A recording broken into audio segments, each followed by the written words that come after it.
All right, today we're diving into something pretty wild. It's an ancient Buddhist text that's, believe it or not, basically a 2,000-year-old guide to spotting frauds. It's called the Sutra of the Mad Dog. And let me tell you, its lessons on who to trust, they feel like they were written for today. So what on earth can a story about a rabid dog teach us about navigating, the modern world of self-help gurus and life coaches? Well, let's get into it. So the whole story kicks off in a pretty peaceful way. You've got the Buddha's top student, Ānanda, and he's just going on and on about how pure and perfect the teachings are, praising the whole lineage of teachers. It's a very serene, very respectful scene, but that is about to change. Because the Buddhist response is, well, it's pretty jarring. He just totally ignores all the praise and hits Ānanda with this. If a disciple is jealous of or resents their teacher, that person has come from a wicked path.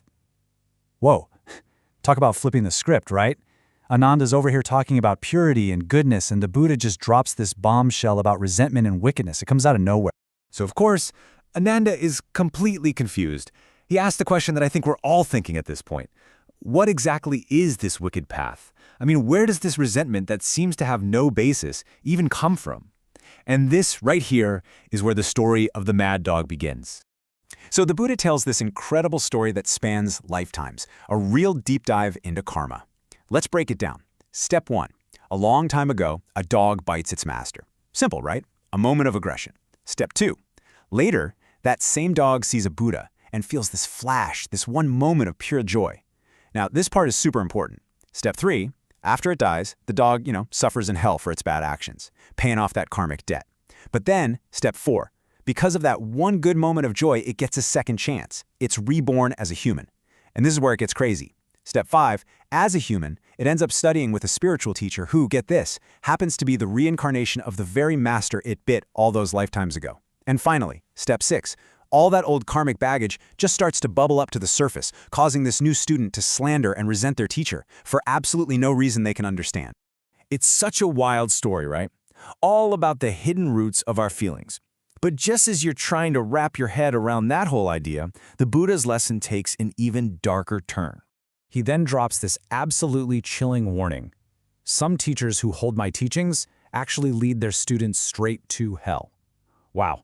I mean, this is a massive accusation. He's not just talking about some minor misunderstanding here. He's saying that some spiritual teachers are actively, damning their own students. How is that even possible? Ānanda is just floored. And honestly, so am I. How can someone who is teaching the path to enlightenment end up leading people to hell? It makes no sense. It's a total contradiction. The entire point of these teachings is to end suffering, not to create a whole lot more of it. And then the Buddha gives us basically a checklist for spotting a fake teacher. He gets super specific. Are they lazy? Do they avoid doing the hard work? Are they greedy, always looking for money, grain, or other offerings? Do they try to sell you the teachings, putting a price tag on guidance? And here's the real tell. They twist the rules to keep you happy. They'll say stuff like, oh, a little alcohol is okay, or don't worry about that rule. They bend things to please their followers. And those, the Buddha says, are the ones who put their students on a path straight to ruin. Okay, so this sounds pretty grim for the student, doesn't it? I mean, what if you're genuinely trying to find the truth, but you just happen to end up with a bad teacher? Are you just doomed? Is there any hope at all? Well, thankfully, the answer is a very clear yes. The Buddha is quick to say that his teachings are compassionate. There is always a way back. For anyone who realizes they've been misled, who repents, and who genuinely wants to start over, the door is open. The sutra makes this really powerful distinction here. It says a misled student isn't actually a true disciple. They're more like a worldly good person. All their practice under that false teacher, it doesn't really earn them any true spiritual merit. But the repentant student, the one who sees the mistake and finds a true teacher, they get washed clean. And that's the moment they finally, truly step onto the path. And that really brings us right back to our world, doesn't it? This ancient text is essentially a guide to spiritual consumer protection. It leaves us with this huge critical question. In our modern world, with its endless feed of online gurus, life coaches, and influencers all vying for our attention, how do we tell a true guide from a seller of false promises? Man, that's a question that's more relevant now than ever. Definitely something to think about.